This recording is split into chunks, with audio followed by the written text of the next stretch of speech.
I know everyone here has a similar context for the kinds of change and transformation that we're dealing with, but each of your companies has a very proud brand, that's been around in one way or another, in different ways, very different ways, but for a long, long time.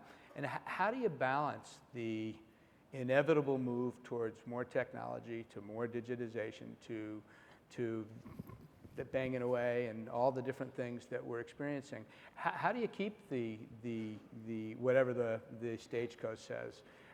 How do you keep that infused in your brand? It's a great question. I think for us, and our vision is actually to help every customer succeed financially. Mm-hmm. And so I think what we've been able to do, and it's back to a little bit of the data, but also just really being able to show our customers in action, is how much their being financially successful is going to be dependent upon our embracing the technology and the data that's going to enable us to be where they are when they want to engage in banking, right? Mm-hmm. So it's reorienting ourselves completely back to the customer, which is a challenge. And as you said, I think for us it's the beauty of the and, but we are very actively engaged in how do you best leverage an infrastructure of 6,000 branches.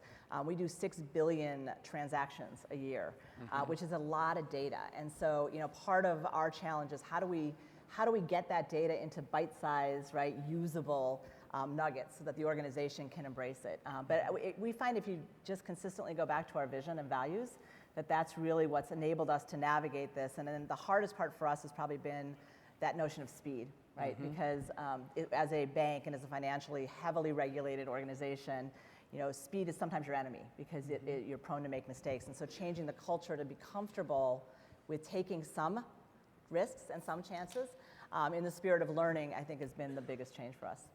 Yeah, so our brand, Adobe kind of has always had its history and creativity, and we're the Photoshop company, we're the Flash company, the PDF company, we're all about content and documents, and so that was so ingrained both internally in our culture and externally in the perception of our brand.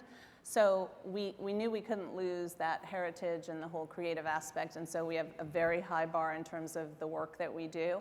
But then we kind of acquired a lot of digital marketing technology companies, and we built this whole new business. And the challenge there was, how are we going to kind of expand the perception of our brand and augment what we have without risking what we had? And so the great thing is that the content needs to be measured, so the story kind of fits together. But both internally and externally, kind of expanding the perception, making people view the company has been a big challenge for us. One other thing I would add is the other thing we talk about, and our CEO has started to talk about this too, which helps a lot, is when people ask historically who are your biggest competitors.